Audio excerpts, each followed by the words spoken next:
강한 사람이 있다면 누굴까요? 누구 한 사람 딱 지적하기는 어렵겠지만은 그래도 강한 훈련을 받은 군인들이 아닐까요? 지금 핵을 가지고 미국과 북한이 누가 더 세냐 하고 있는데 사람이 누가 더 세냐? 트럼프도 아니고 김정은도 아닐 것입니다. 아마 내가 아닌가 하고 스스로 생각할 분도 있을는지 모르겠습니다. 그러나 아무리 강하다 할지라도 죽음 앞에는 어쩔 수 없다는 사실입니다. 12살 이 소년은 앞으로 창창한 삶이 남아있잖아요. 얼마 전에 14살 중학생을 죽인 그 이상한 사람 있죠. 그런 것을 보면 참 인생이 자기 욕심을 챙기기 위해서 사람을 죽인다는 거 얼마나 못된 짓인가 생각할 수 있습니다. 그런데 누가 죽이지 않아도 어쩔 수 없이 죽는 경우가 있다고 말이죠. 지금 오늘 본문에 나온 12살짜리 회당장 야이로의 딸, 무슨 병이 걸렸는지를 몰라도 어떻든 죽을 병이라고 말이죠. 죽을 병이 걸렸어요. 그래서 시간 문제입니다. 곧 죽습니다. 이 절박한 상황에서 그 아버지가 어떻게 하면 이 아이를 살려볼까? 그때 당시의 의술은 아마 다 이용했을 거겠죠. 하지만 그때 당시 의술이 별로 좋지 않았기 때문에 이 아이는 살 길이 없었습니다. 예수님이 가버나움에 지금 배를 타고 오신다는 소식이 들린 것입니다. 회당장이었기 때문에 예수님에 대한 어느 정도 지식은 갖추고 있는 사람입니다. 그렇다고 해서 그때 당시 회당장 정도면 예수님을 거의 만나기 필요성도 없고 만나지도 않고 안 만나는 그런 지위를 가지고 있는 사람입니다. 그래서 이 회당장은 이름도 야이로라고 하는 이름도 밝히고 사람들의 존경의 대상이 되고 사회적인 지위를 갖고 가문도 그리고 자식도 훌륭하게 잘 양육하는 그런 사람이었다는 것입니다. 회당장이 하는 일이 뭡니까?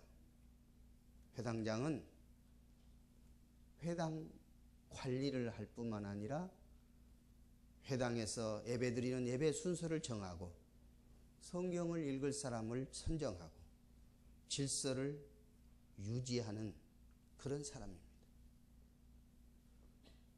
회당에서 종교적인 기능을 잘 할 수 있도록 하는 사람이 회당장입니다. 회당은 그때 당시 이스라엘 백성의 삶의 한 복판, 곧 중심이 되었던 것입니다. 회당은 학교 역할도 했습니다. 회당은 재판소 역할도 했습니다.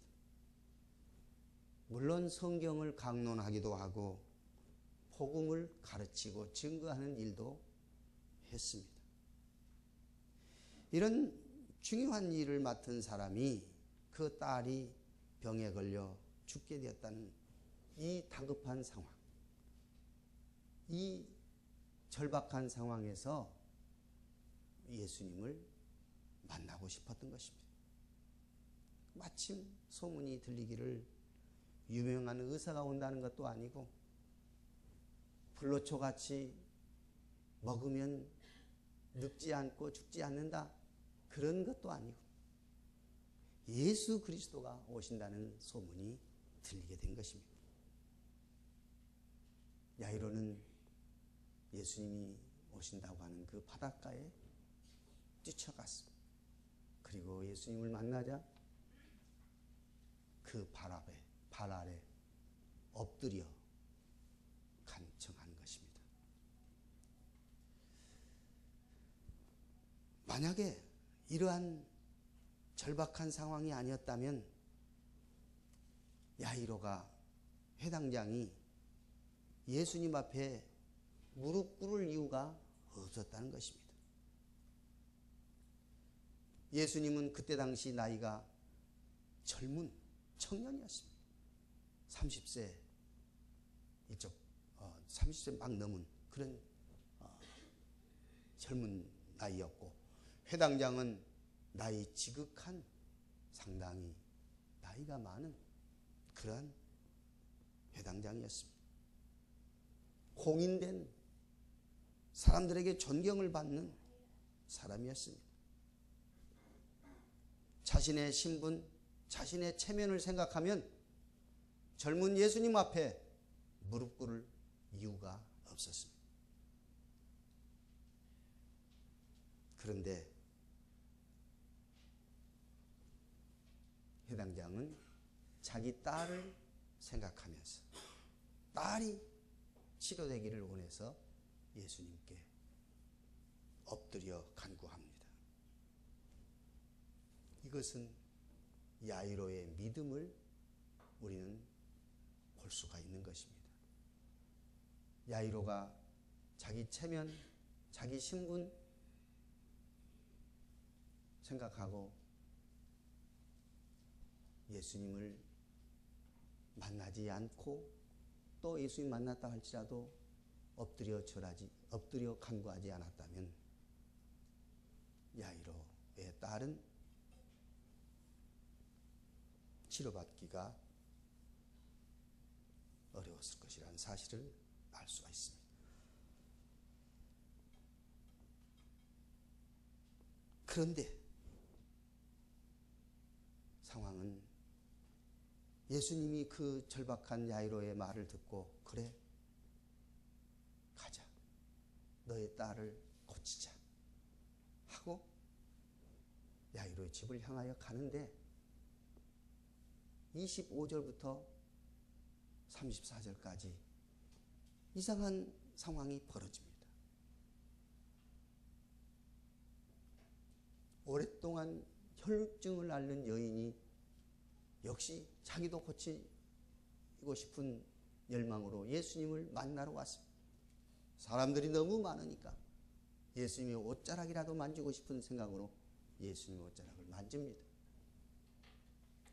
예수님은 그 상황을 보시고 이 여인을 고칩니다. 그런데 야이로의 마음은 타들어갑니다.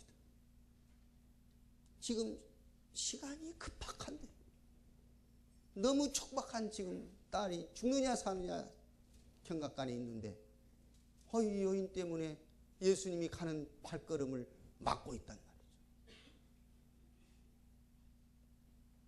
자기 딸이 치료받는데 방해물이 이 여인이라는 사실을 생각하면서 너무 마음이 불편하고 안타까운 생각을 하고 있었습니다. 그리고 여인이 치료되고 이제 다시 야이로 집을 가고 있는데 중간에 야이로의 집에서 사람들이 오게 됩니다. 손을 살래살래 흔듭니다.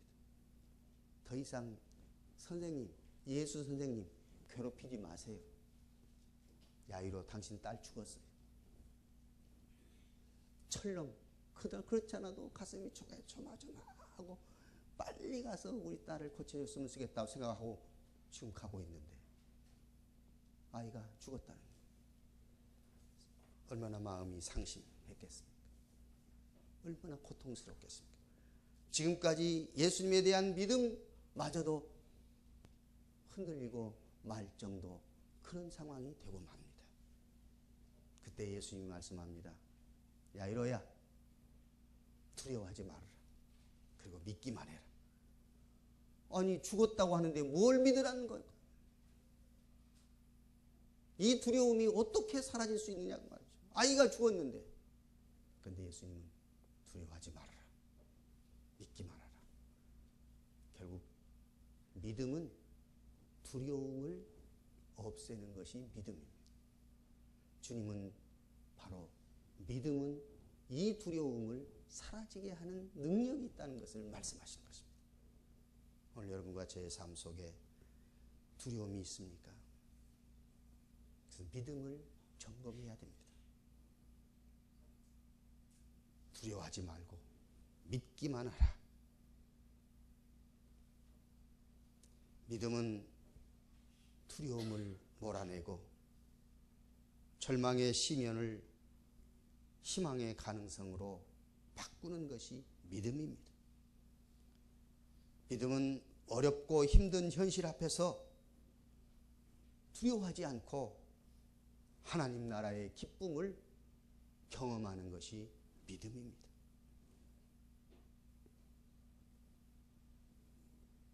하지만 이제 예수님 야이로 집에 도착했을 때 상황은 끝났습니다.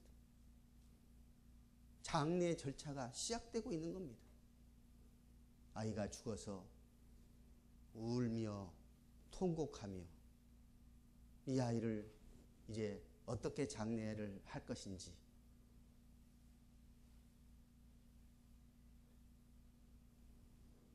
사람들의 분주한 장례의 모습을 보게 된 것입니다. 그때 예수님 말씀합니다. 어찌하여 울며 통곡하고 떠드느냐. 장례 절차를 멈춰라 하는 겁니다. 이 아이는 죽은 것이 아니다. 잔다.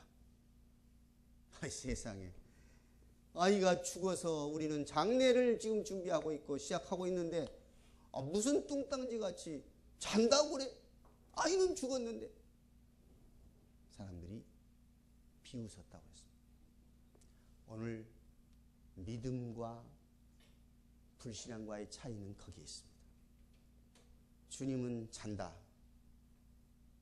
그러나 사람들은 죽었다는 것입니다. 오늘 믿음은 바라는 것들의 실상이요 보지 못하는 것들의 증거라고 분명히 말씀하셨는데 보는 것으로만 현상적으로만 생각하니 믿음이 자랄 수가 없지요. 인간적인 관점과 하나님의 관점과 차이가 바로 이 영적인 것이고 믿음이라는 것입니다. 사람들은 아이는 죽었다. 예수님은 아이는 잔다. 이것이 오늘 여러분과 저의 믿음을 주님이 지금 점검하고 계시는 것입니다. 사람에게는 죽은 것이지만 예수님에게는 휴식이요 잠이라는 것입니다. 우리는 인간의 영역 안에서 인간의 영역 밖의 세계를 그것까지도 인간 세상 밖에까지도 영적인 세계까지도 육신적인 생각 가지고 규정하고 판단하고 오류를 범하면서 그렇게 살아가고 있는 것이 우리 인간들의 모습입니다. 예수님은 잔다고 분명히 말씀해도 아니야 죽었어. 예수님 당신이 틀렸어. 예수님을 비웃습니다. 이것이 믿음 없는 증거입니다. 40절 보세요. 그들이 비웃더라.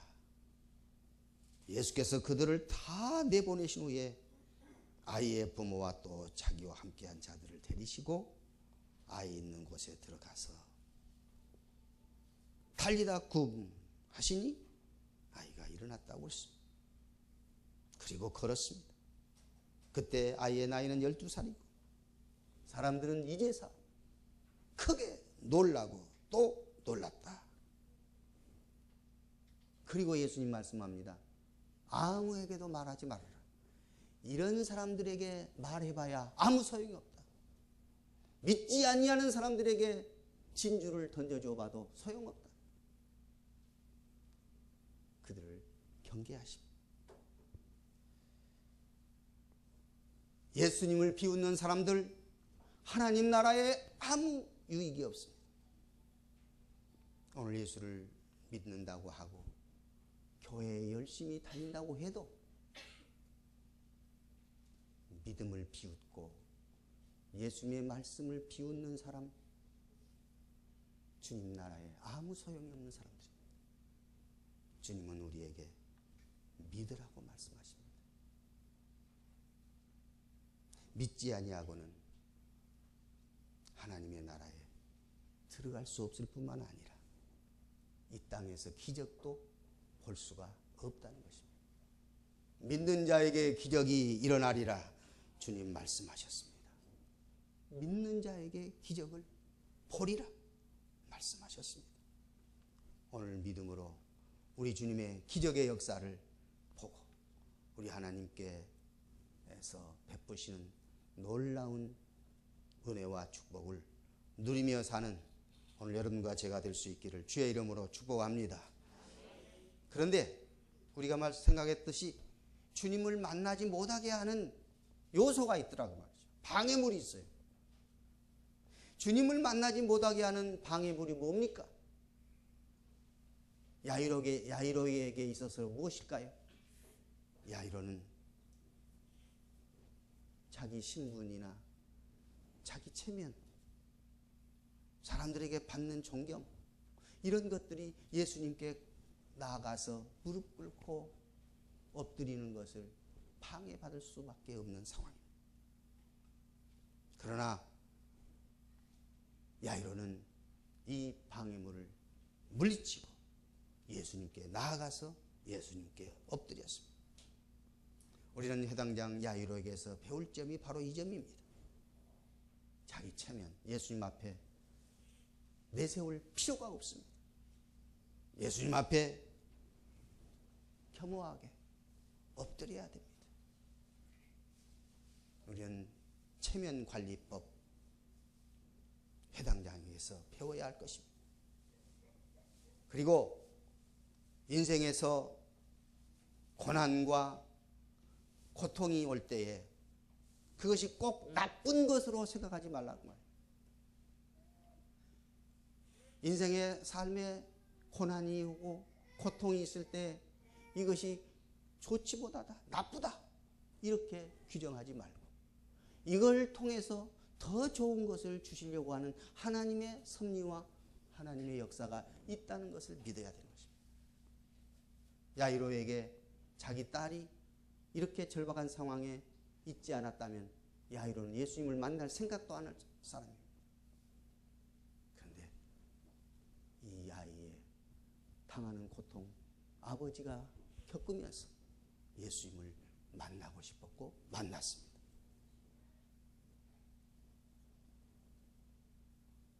예수님은 회당장의 기도를, 이 야이로의 기도를 들어주셨습니다.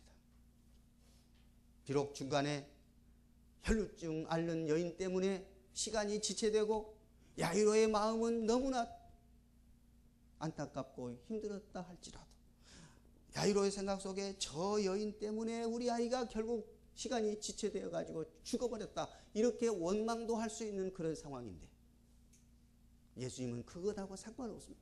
인간들의 시간과 인간들의 생각과 상관없이 하나님의 일은 이루어 가시는 것입니다.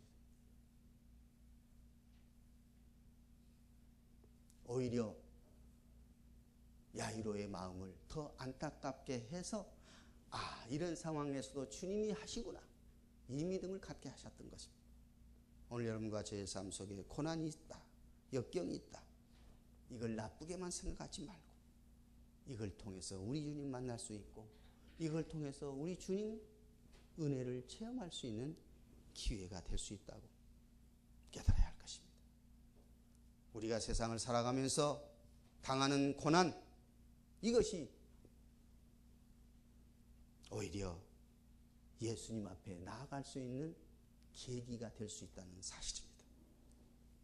회당장 야이로는 딸로 인해서 당하는 그 고통이 없었다면 예수님 앞에 나올 수 있었을까요?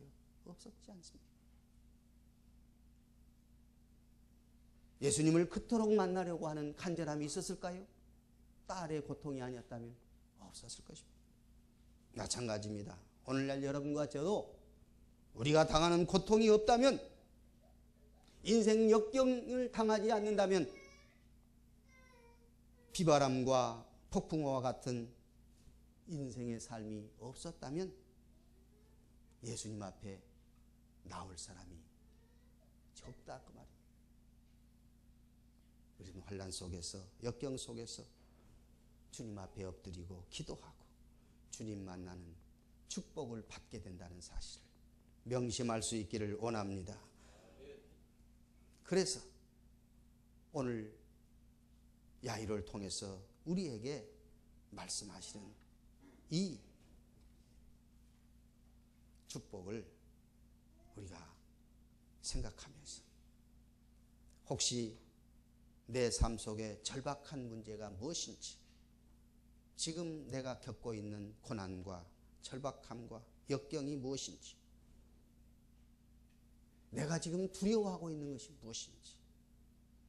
사람들은 건강을 두려워하고 죽음을 두려워하고 그리고 성공을 두려워하고 성공하지 못할까 봐, 혹은 성공한 사람은 성공이 거기서 실패할까 봐 두려워하는 경우들이 참 많습니다. 내가 주님 앞에 나아가려고 하는데 방해물이 무엇입니까? 시간입니까? 환경입니까?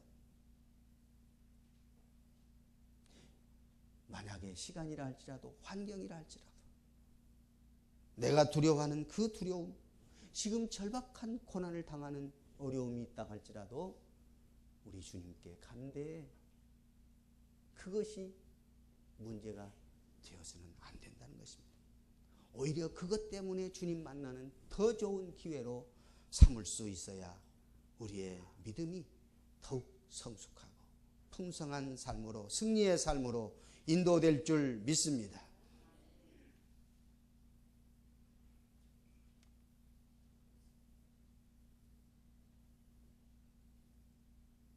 예수님, 더 이상 힘들게 하지 말아라. 아이는 죽었다. 이렇게 사람들이 말할 때 예수님은 야이로에게 뭐라고 말했다고요? 두려워하지 말아라. 믿기만 하라. 오늘 실망하고 절망하고 두려워하고 힘들어하는 사람에게 예수님이 말씀하신 것처럼 두려워하지 말라. 믿기만 하라. 이 위로가 있기를 원합니다. 이것이 주님이 주는 메시지입니다. 두려워하지 말아라. 믿기만 하라. 예수님은 이 야이로에게 깊은 생각을 하고 배려를 하시는 것입니다. 사람들은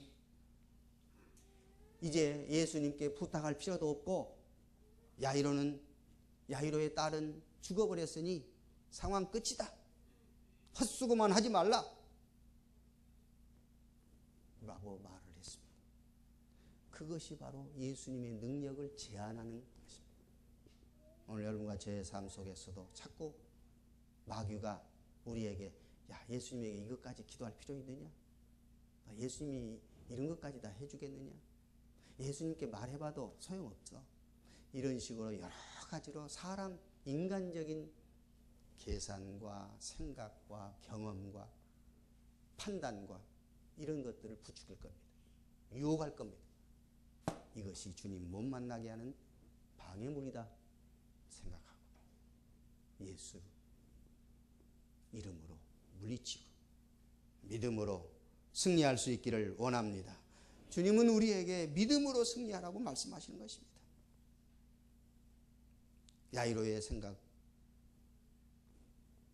예수님 오셔서 내 딸에게 안수하시면 낫겠습니다 생각을 했습니다. 안수하시면 낫겠습니다.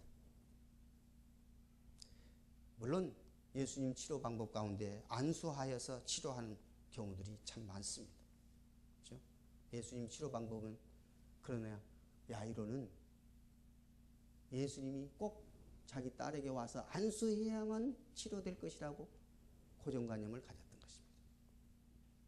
그러나 예수님은 안수만 하는 것이 아니라 말씀으로도 치료가 되는 것입니다. 가지 않아도 먼 곳에 있는 사람도 치료를 하시는 것입니다.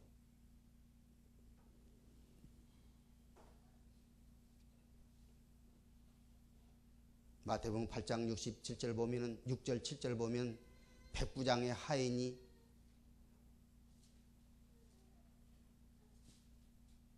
아이고 예수님 내 집에 오는 것 다 감당 못합니다. 말씀만 하셔도 되겠습니다 할 때 어때요? 그래 내 믿음대로 그렇게 말씀으로 가지 않아도 바로 치유되는 역사가 나타날 수도 있습니다. 오늘 본문 읽지는 않았지만 그 앞에 사이에 12에 앓는 혈루증 이 여인 어때요? 옷자락만 만져도 낫겠습니다 라고 할 때에 그 옷자락만 만져도 나을 수 있었고 그 믿음으로 나을 수 있습니다. 옷자락을 만져서 낫는 것이 아니라 이 여인의 믿음으로 나았습니다. 그래서 믿음으로 낫게 하시고 만져서 낫게 하시고 말씀으로 낫게 하시고 하나님은 하나님의 방법으로 치료하시는 줄 믿습니다. 그러니 우리가 이런 방법으로 낫게 해주세요 그렇게 할 필요가 없어요. 하나님 역사하시고 하나님의 방법으로 치유하여 주옵소서. 기도할 때 주님의 방법으로 치유하실 줄 믿습니다. 예수님이 치료하실 때 백부장 하인 마태복음 8장 13절을 보면 그 시에 치료가 되었어요. 그리고 10명의 문둥병 어때요? 가다가 치료받았어요. 길 가는 중에 치료받았어요. 베데스다 연못에 이 불구자는 어때요? 그 옷에 넣어줄 사람이 없어서 치료할 수 없다고 그랬는데 예수님이 그 못에 들어가지 않아도 치유해 주신 것입니다. 꼭 못에 들어가야만 치유되는 것으로 착각할 필요가 없습니다. 주님 말씀하시면 주님이 원하시면 치유되는 줄 믿습니다. 나으면서 소경되었던 사람도 어떻습니까? 예수님이 만져주실 때 치료가 되는 것이 아니라 예수님이 진흙으로 만진 다음에 가서 씻으라 하시니 그 말씀을 믿고 가서 씻을 때에 치료되는 것입니다. 순종하고 말씀대로 행할 때에 치유됨을 믿습니다. 완전히 치유하시고 깨끗하게 치유하시고 온전하게 치유하시는 하나님의 치유의 손길이 지금도 변함없이 여러분과 저에게 역사하시는 줄 믿습니다. 하나님이 손을 내밀기도 하시고 말씀하시기도 하시고 어루만지시기도 하시고 모든 방법 하나님의 방법으로 치유하시는 치유의 역사와 능력이 여러분과 저에게 임함을 찬양합니다. 예수님 마지막 이제 손을 잡고 달리다 쿵 하실 때에 아이는 일어났습니다. 그리고 걸었습니다. 달리다 할 때는 달리다라는 말은 무슨 말이냐면 이렇게 달리다가 아니라 이 달리다는 젊은이, 어린아이, 젊은이 그런 뜻입니다. 소녀라는 뜻입니다. 소녀. 그 다음에 쿵 뭡니까? 일어나라. 소녀야 일어나라. 내가 네게 말하노니 소녀야 일어나라. 달리다 쿵. 오늘 달리다 꿈의 역사가 여러분과 저의 가정에, 우리의 삶 속에 날마다 넘쳐나기를 우리 주 예수 이름으로 축복합니다. 달리다 꿈. 할렐루야. 우리 다 같이 달리다 꿈. 달리다 꿈. 아멘. 기도하겠습니다. 하나님, 오늘 우리의 생애에 달리다 꿈의 역사가 일어나게 하여 주옵소서. 예수님 이름으로 기도하옵나이다. 아멘.